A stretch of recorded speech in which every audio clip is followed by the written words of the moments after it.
It's important for children to understand what happens to our number system when we move past the number 99. We go from having a 2-digit number to a 3-digit number.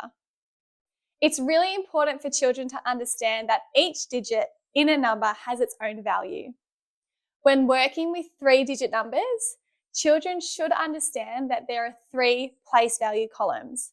There's our ones column, our tens column, and our hundreds column.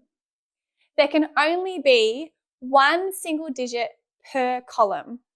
So for example, the number 123. Children can use materials or drawings and pictures to represent that the 3 represents 3, the 2 in the tens column represents 20, and the 1 in the hundreds column actually represents 100. So that they can see that each digit in a 3-digit number has its own value.